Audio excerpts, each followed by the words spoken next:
Bienvenidos todos otra vez. Estamos contentos porque ahí cada día el Señor está añadiendo y nos acordamos lo que dice en Hechos de los Apóstoles, capítulo 2, versículos 30 y pico en adelante, cuando dice que en aquellos días el Señor añadía cada día a la iglesia a los que iban de ser salvos. Y pensemos esto, no es necesariamente que sean salvos todos los que están acá porque son añadidos, sino que hay gente que ya son salvos en el predeterminado conocimiento de Dios, pero tenemos que ir a anunciarles el Evangelio, tenemos que traerles, y muchos están ya aquí, gracias al Señor, gracias a ustedes, gracias al Espíritu Santo, y este es el propósito y el testimonio de nuestra iglesia, anunciar y proclamar el mensaje glorioso del Evangelio. Amén. Tengo por delante una pequeña serie, tal vez, de hablar de este sentimiento que todos tenemos como cristianos. Es más, aún entre las personas que no tienen a Cristo como Señor y Salvador, ellos hablan de querer servir a Dios. De alguna manera, ellos quieren que su vida tenga algunos componentes de servicio a Dios. Servir a Dios, eso es un privilegio, es un honor. Y yo quiero en esta mañana, en el nombre de Jesús, tocar algunos versículos y compartirlos con ustedes acerca de este propósito de servir a Dios. ¿Por qué servimos a Dios? Y cuáles son algunos de los requisitos para nosotros servir a Dios. Hay algunos requisitos en la Biblia para servir a Dios. Podemos ver lo que nos enseña la palabra. Así que este nuevo año está cargado de nuevas oportunidades. Es un brand new year. Es un paquete nuevo. El Señor tiene cosas poderosas, buenas para nosotros. Jeremías nos lo dice, que el Señor tiene planes agradables, planes buenos, planes para hacernos bien y no mal. Y cosas que nosotros ni siquiera sabemos. Vamos a quedar sorprendidos. Eso es lo que tiene Dios para cada uno de sus hijos. Amén. Así que yo estaba meditando en esta expresión de servir a Dios. Y viene muy en cuenta porque usted está llegando a Lumbrera y quiere al Señor que forme parte ya integral de Lumbrera. Y si no lo ha hecho, bueno, está a tiempo. Pero aquí tenemos planes para trabajar, para servir a Dios. Y tenemos ministerios que están formándose para precisamente ver cuál es el área donde usted más se inclina para servir al Señor. Pero vamos a ver entonces algunas de estas interesantes expresiones o situaciones que nos presenta la Biblia acerca del propósito de servir. ¿Por qué quiere usted servir a Dios?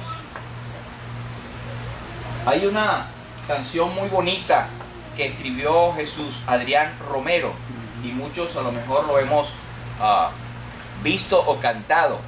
Pero fíjense lo que dice Jesús Adrián Romero y me gusta mucho. Dice: no quiero perder las cosas que me quedan por hacer, las cosas que me quedan por vivir en ti. No quiero olvidar las cosas que planeaste para mí, los sueños que me diste, lo daré por ti. Y el coro dice, eso es referido a Dios. No tienes que buscar a nadie más. Yo quiero ir. Aquí está mi tiempo. Y aquí están mis horas. Aquí estoy yo. Mi vida es para ti. Y en ti la quiero yo invertir. Aquí están mis manos. Aquí está mi voz. Aquí estoy yo. Aquí estoy yo. Oye, tremendo. Fíjense que él busca primero el anhelo del corazón del hombre, es servir a su Dios. Es más, fue creado, hemos sido creados, diseñados, puestos en este mundo para dar gloria a Dios.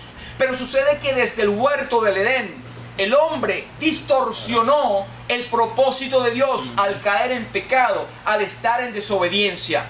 De manera que hoy en día no hay alguien que pueda naturalmente decir, yo nací para servir a Dios. Porque aunque es verdad, está distorsionado por el pecado, porque todos somos pecadores. Dice la Biblia que no hay justo ni aún uno. no hay quien entienda, no hay quien busque a Dios.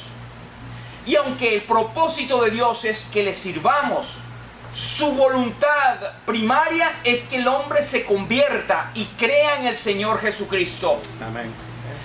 Comentábamos anoche y alguien decía un versículo que esto es agradable delante de Dios nuestro Salvador, el cual quiere que todos los hombres le sirvan.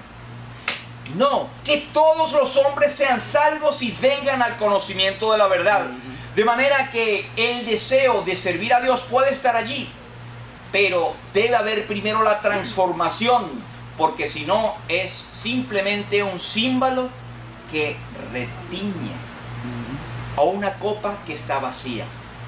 De manera que es bien importante, esta canción me gusta mucho, la que dice Jesús Adrián Romero, la que escribió, y fíjense que él dice: Señor, no tienes que buscar a nadie más. ¿Sabe por qué? Porque hay implícito un momento en que si tú no haces la obra de Dios como creyente, alguien más la hará. Dios no se va a quedar sin testimonio. Él nos está dando el privilegio de trabajar para Él. No pensemos que voy a ver si Dios me busca para yo trabajar en Él. No. Eso es orgullo y es pecado. Nosotros dependemos 100% de Dios. Si Él nos dejare, dejaremos de ser. Así que alguien está esperando para trabajar en la viña del Señor. ¿Quieres ser tú? Amén. Amén. Yo quiero ser. Aquí estoy yo. Bueno, vamos a ver otras de las versículos en el Antiguo Testamento que nos hablan de servir a Dios. Y fíjense que Josué, este hombre que sucedió a Moisés cuando entraron en la tierra prometida, hubo un momento que la nación de Israel, bueno, un momento no, muchísimos momentos y hasta ahora perdura, que se desvían, que fueron idólatras, que dejaron al Dios de Israel, a pesar de su poder redentor. Y recuerden que Dios redimió a la nación de Israel de la esclavitud en Egipto. Los libró y los sacó con mano poderosa. Ahora, las promesas que Dios le dio a la nación de Israel son de Israel. La iglesia no es el Israel espiritual.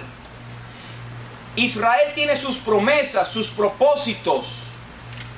Y aunque podemos aplicar muchas de estas cosas a nosotros como iglesia, la iglesia es la esposa de Cristo. Y es diferente a la revelación que Dios tuvo para el pueblo de Israel. Aunque es innegable que la salvación viene de los judíos, pero la iglesia tiene un propósito superior y distinto. Cuando Israel fue libertado de Egipto, de la esclavitud, Dios los sacó con mano poderosa. Y su recordatorio es que ellos fueron redimidos con poder de la esclavitud en Egipto. Y a ellos, por ello, ellos debían una adoración y servicio a Dios. Usted no ha sido redimido de la esclavitud en Egipto. Así que esas promesas que son terrenales no son para usted, aunque pueden aplicar a la iglesia, porque hemos sido redimidos de la esclavitud del pecado. Y hemos tenido un llamamiento superior al que tiene Israel. Pero quiero aquí mencionar que cuando Israel ya entró en la tierra prometida, había ese pequeño motín, si podemos llamarle, que la nación de Israel empezó entonces a sucumbir ante la tentación de adorar a otros dioses. Entonces Josué se para y le dice: y si mal os parece servir a Jehová, escogeos hoy a quién sirváis. Si a los dioses a quienes sirvieron vuestros padres cuando estuvieron al otro lado del río, o a los dioses de los amorreos en cuya tierra habitáis. Pero yo y mi casa serviremos a Jehová. Amén. Vamos a hacerlo todos juntos. Yo y mi casa serviremos a Jehová. Amén. Fíjense que ellos estaban en la tierra de los amorreos. Dios les había dado toda esa tierra para ellos. ¿Y sabe qué pasó? Empezaron a contaminarse con lo que estaba alrededor. Y no se parece mucho al creyente. Nos contaminamos al mundo. Seguimos la corriente de este mundo de tal manera que no podemos diferenciar si era un israelita o un amorreo, si es un creyente o un inconverso. ¿Y en dónde estaba el punto clave de Josué?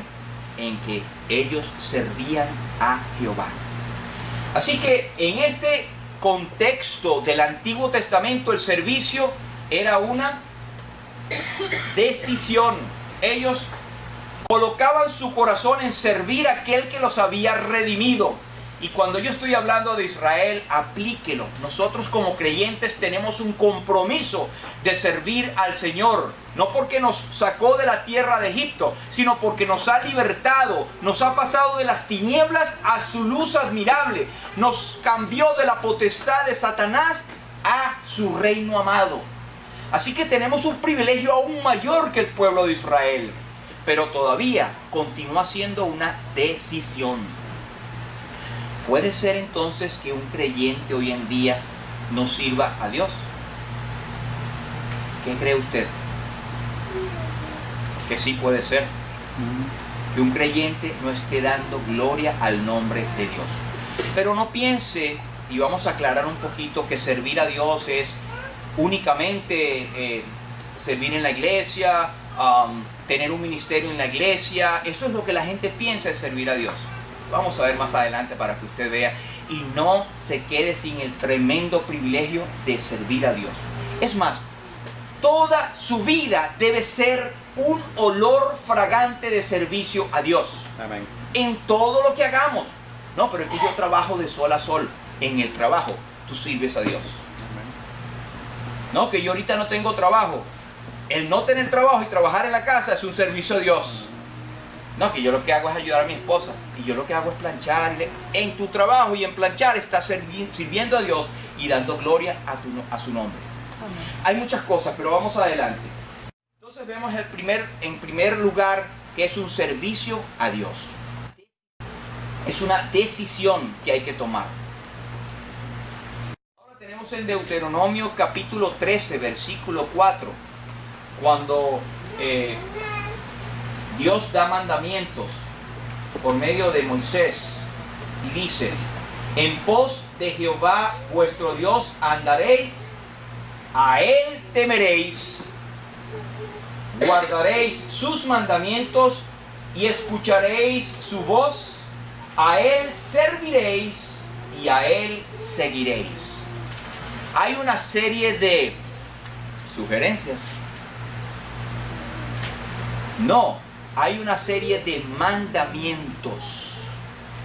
Dios estaba ordenando a la nación de Israel cuál debía ser su línea de conducta respecto a Él. Y fíjense que servir a Dios venía con un paquete incluido. Andar en pos de Jehová. Andar en pos de alguien es seguirle. Es ver las pisadas, es donde Él marcó, yo voy a marcar también. Y en este sentido, en el Nuevo Testamento nos habla de seguir las pisadas de Jesús. También dice, andaréis en Él. Una cosa es decir que uno está en Dios y otra cosa es decir que uno anda con Dios. Una cosa es decir que uno está en Cristo y otra cosa es decir que andamos en Cristo. Tenemos que andar según Dios. ¿Quién nos lo dice? Nos lo dice la palabra de Dios. Pero entonces también agrega, a Él temeréis. Y el temer no es una descripción de un miedo, de ese miedo que tenemos cuando vemos una película de terror, que yo no tengo miedo, yo nada más me pongo la almohada y no lo veo. Pero es un temor a la oscuridad, por ejemplo. No, pero el temor reverente, eso es lo que se describe en Deuteronomio. La nación de Israel, y esto va para nosotros, debemos temer a Jehová. Es decir, tener un compromiso reverente para aquel que nos ha comprado, aquel que nos ha redimido, aquel que nos amó tanto que ha dado a su Hijo unigénito para que nosotros pudiésemos ser salvos. Jehová es mi luz y mi fortaleza. ¿De quién temeré? Jehová es la fortaleza de mi vida. ¿De quién he de atemorizarme? temer a Jehová sobre todas las cosas. Así que el principio del conocimiento es el temor a Jehová. Pero también dice guardar sus mandamientos. Es decir, todo lo establecido en la ley de Moisés era el estándar que Dios estaba prescribiendo para que el pueblo anduviese en él. Eso no es ya prescrito para el creyente de la gracia. Los 10 mandamientos están allí todavía. Pero los 10 mandamientos nunca han sido el medio de llegar a Dios, al cielo. Los 10 mandamientos fueron dados para dar el conocimiento del pecado y para que el hombre dijese, caramba, yo no puedo. Porque el que cumpliese toda la ley y transgrediera, aunque sea en un punto, se hacía transgresor de toda la ley. Nadie fue capaz de cumplir la ley, excepto nuestro Señor Jesucristo. Amén. Cumplió la ley y llevó la maldición de aquellos que no cumplimos la ley, que no pudimos, y Él murió por eso. Pero, escuchar su voz, estar pendientes a lo que Dios revelaba como nación a ellos, y a Él serviréis. Dese cuenta, mi estimado hermano, que el concepto de de servirle, tiene que ver con muchas cosas que están unidas, como es ir en pos de Él, como es oír su voz, como es temerle a Él, como es guardar sus mandamientos, como es seguirle a Él. Todo formaba parte. Cuando alguien decía, yo sirvo al Señor, pero no guardaba sus mandamientos. Yo sirvo al Señor, pero no andaba en pos de Él. Yo sirvo al Señor, pero no oía su voz. Yo sirvo al Señor, pero no ando en pos de Él. Es mentiroso. Ahora vaya preparando su corazón porque vamos a brincar al Nuevo Testamento, a la revelación, a la dispensación de la gracia. Pero en este momento el servirle a Dios era un mandamiento. Y no es que ha dejado de ser. Servirle a Dios es un mandamiento.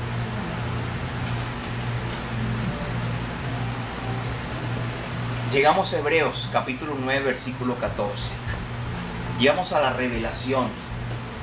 El escritor a los Hebreos dice, hablando de un tema de la obra de Cristo, dice, cuánto más la sangre de Cristo, el cual mediante el Espíritu eterno se ofreció a sí mismo sin mancha a Dios, limpiará vuestras conciencias de obras muertas para que sirváis al Dios vivo.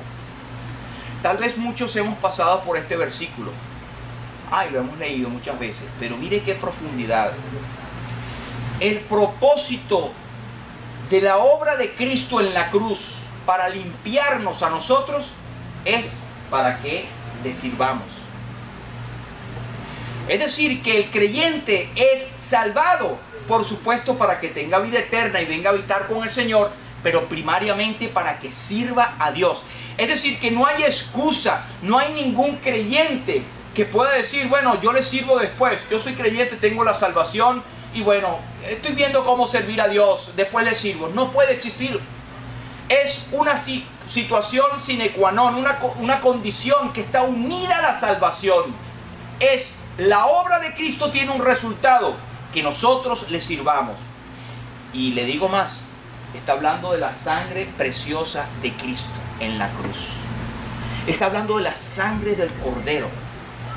Pero le digo más, le estamos hablando acerca de la intercesión del Espíritu eterno. Pero le digo más, está hablando de que esto fue ofrecido a Dios. ¿Qué tenemos allí? La bendita triunidad de Dios. El Hijo, Cristo, el Espíritu Santo y el Padre. No tres dioses, son tres personas, pero un solo Dios, porque al final dice, sirváis al Dios vivo. Y servimos al Espíritu Santo, servimos al Hijo y servimos al Padre. ¿Quién lo entiende? No tengo que entenderlo, pero yo le adoro y le alabo, bendita Trinidad. Pero fíjense lo importante y el peso que tiene el que hemos sido salvados y se ha puesto de acuerdo la Trinidad bendita para salvarnos y limpiarnos por medio de la sangre del Cordero en su sacrificio. ¿Para qué? Para que sirvamos al Dios vivo. Tu salvación, mi salvación, está unida al servicio a Dios. Así que vemos que el propósito del sacrificio de Cristo, usted puede, sin lugar a dudas, sin equivocarse, decir, el propósito de haber sido yo salvo es para servir al Dios vivo. Amén. Dígale al que está al lado, yo he sido salvo para servir al Dios vivo. Yo he sido salvo para servir al Dios vivo. Amén. Y créalo, hermanos, porque eso es un compromiso. Ahora, en Efesios capítulo 1, versículo 4, tenemos varios versículos interesantes. Dice que Dios nos escogió en Él antes de la fundación del mundo para que fuésemos santos y sin mancha delante de Él. El mismo concepto de Hebreos. Muy bien. En amor, habiéndonos predestinado para ser adoptados hijos suyos por medio de Jesucristo, según el puro afecto de su voluntad. ¿Para qué? Para alabanza de la gloria de su gracia, con la cual nos hizo aceptos en el amado. Si tomamos lo que dice Hebreos 9 que leímos, la obra de Cristo nos ha limpiado, purificados para que sirvamos a Dios. Esto está hablando de lo mismo, pero en más detalle. Hemos sido santos, hemos sido colocados en la posición de santos y sin mancha delante de Él. Y usted ve aquí tres para que fuésemos, para ser adoptados y para alabanza de la gloria de su gracia. Usted y yo hemos sido salvados con un propósito altísimo, mi estimado hermano. Por eso cuando vivimos la vida como creyentes, lejos de su comunión, estamos desperdiciando el potencial y el propósito que Dios tiene para nuestras vidas. Y es cosa seria. Y dice, entonces podemos decir que este es el propósito de ser escogidos. Oiga, nosotros creemos en la doctrina de la predestinación. Creemos que cada uno que hemos sido salvos, hemos sido predestinados desde antes de la fundación del mundo. Dios nos escogió y ha sido incondicional. Eso es uno de los cinco puntos que mantenemos. Que Dios, independientemente de quién somos, Dios nos escogió por pura gracia, por el puro afecto de su voluntad, para un propósito, para que fuésemos santos y sin mancha delante de Él. Usted dirá, esto dista mucho de ser yo, santos y sin mancha. Bueno, mire, como creyentes, usted y yo hemos sido colocados en posición de santos. Créaselo. No es esta burla que a veces ponen, se la da de santico. Oh, mira, casi tiene la aureola. Y estas cosas. Somos santos. Hemos sido, la palabra santo es ser apartado por Dios para un propósito. Usted y yo hemos sido apartados. Hemos sido hechos santos. Usted y yo somos santos. Amén. Esta es una congregación de los santos de Dios. Amén. Santo no quiere decir impecabilidad solamente cuando se refiere a la deidad. Jesús es el santo de Dios. Pero en creyentes significa la virtud o la posición de haber sido puesto aparte por Dios por un propósito. Esto es glorioso, hermanos. Somos santos, somos puestos por Dios por un propósito específico, para alabanza de la gloria de su gracia. Pero cuando dice sin mancha delante de Él, es que Dios nos mira a través de Cristo. Si Dios nos mira tal como sois, como dice Jesús a Adrián Romero, si me vieran tal cual soy, se enterarían que lo que ven brillando en mí es la luz del Señor que está reflejada en mí. Bueno, parafraseé un poco la cosa. Pero el asunto está en que Dios te ve a ti y a mí perfectos, porque te ve a través de Cristo. La clave está en Él. Somos santos en Él.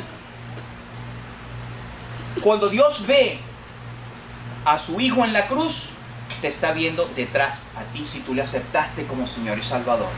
Eso es la doctrina de la justificación. Esa es la doctrina de la sustitución. Esa es la doctrina de la redención. Es decir, Él ha tomado nuestro lugar. Cuando nosotros decimos que somos salvos, que hemos creído en el Señor, estamos diciendo que Cristo tomó nuestro lugar en la cruz. Y que Dios, cuando ve la sangre que su Hijo derramó y te ve a ti que le has aceptado, Él te declara como su Hijo. Esto es tremendo, hermano. Tú eres visto como Dios ve a su Hijo. Ahora, tenemos, es verdad, en este mundo momentos y todos pecamos, pero tenemos herramientas, tenemos en la palabra de Dios muchas enseñanzas de que como creyentes pecamos. Y citábamos anoche este versículo, por decir algunos, de que en referencia a que muchos hermanos pueden decir: no, yo no peco porque no ofendo a mi Salvador, yo soy santo. Usted es santo, pero usted peca.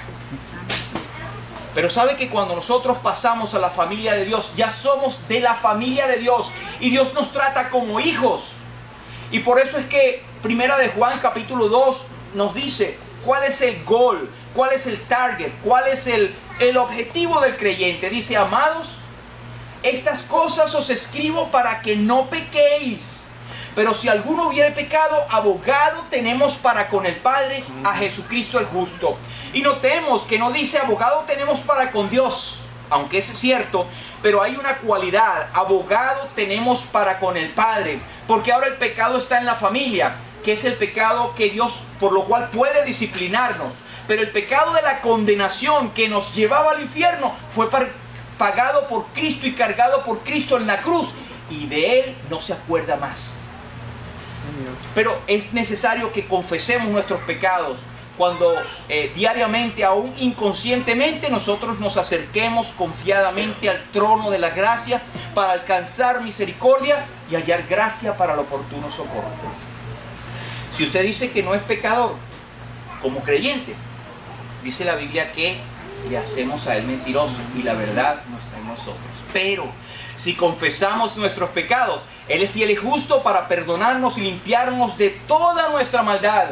Y la sangre de Jesucristo, el Hijo de Dios, nos limpia de todo pecado. Eso es un acceso glorioso, una fuente que tenemos para accesar continuamente. Y la obra de Cristo es perpetua. Dice en Hebreos 7, por lo cual Jesús puede también salvar perpetuamente a los que por Él se allegan a Dios, viviendo siempre para interceder por ellos. Dos palabras gloriosas: interceder y perpetuamente.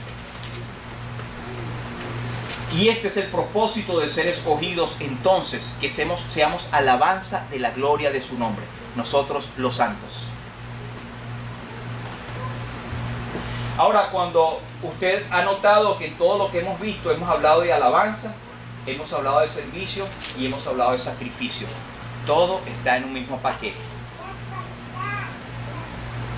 Hebreos 12 y 28 dice: así que recibiendo nosotros un reino inconmovible, es decir, una posición de hijos que no se mueve jamás, es eterno, tengamos gratitud y mediante ella sirvamos a Dios, agradándole con temor y reverencia. Es más que la palabra cuando insiste en muchas cosas. Por ejemplo, cuando Jesús decía de cierto os digo, era que estaba diciendo: pónganle atención que esto es doblemente seguro. Y la Biblia está repitiendo una vez más el concepto. Sirvamos a Dios agradándole con temor y reverencia. Así que el servicio a Dios, mi estimado hermano, tiene que ver con gratitud. Porque Dios te salvó. Dios nos ha salvado. Dice el escritor, el apóstol Pablo en Romanos, que Él no escatimó ni a su propio Hijo. ¿Cómo no nos dará también con Él todas las cosas? Nos ha dado la salvación, el perdón de pecados, la adopción de hijos, la herencia eterna, un reino inconmovible, un acceso inmediato a la presencia de Dios, una esperanza gloriosa. ¿Cómo no vamos a ser agradecidos y servirles? Todavía nos queda un poco de dudas si acaso debemos servir a Dios o dejarlo para después. Es la palabra de Dios. Sirvámosles con gratitud. Nosotros tenemos en Gedeón, tenemos unas lecciones importantes, creo que el tiempo ha llegado, pero hemos visto lo importante que es servir a Dios. Hemos visto que es de un valor fundamental y una importancia altísima el que como creyentes sirvamos a Dios. Ahora, hermanos, usted puede servirle en su vida. Sírvale en las actividades. Sírvale cuando tiene temor a Dios. Sírvale cuando usted le sigue. Sírvale cuando está leyendo la palabra. Sírvale cuando usted predique la palabra a tiempo y fuera de tiempo. Sírvale cuando usted está orando por aquellos que no son salvos. Sírvale porque usted está intercediendo por otras personas. Sírvale porque usted visite a un enfermo. Sírvale porque usted llama a un hermano de la iglesia. Sírvale porque usted viene a la iglesia. Sírvale porque usted da de sus pertenencias a Dios. Sírvale porque usted ofrenda monetariamente a Dios. Sírvale porque usted ofrenda en su vida a Dios. Sírvale porque usted da su vida. Romanos capítulo 12, versículo 1 nos dice: así que os ruego por las misericordias de Dios que presentéis vuestro cuerpo en sacrificio vivo, santo, agradable a Dios, que es vuestro culto de adoración, vuestro culto racional. Si todo lo que hemos visto lo van a tener, gracias a Dios que tenemos la oportunidad de tener esto grabado, vamos a estar poniéndolos en la página web y después iremos adelantando otras formas. Pero lo importante, hermano, usted ha hecho anotaciones y téngalo en cuenta. Aquí no se ha hablado palabra de una iglesia, se ha hablado la palabra de Dios. Amén. Sirvamos a Dios con alegría, sirvamos a Dios con gratitud, sirvámosles porque es el propósito de la redención y por eso hemos sido salvados. Amén. Amén. Y cuando vayamos a hablar de los ministerios y de las reuniones de trabajo, espero que no haya nadie que se quede atrás. Amén. Vamos a orar.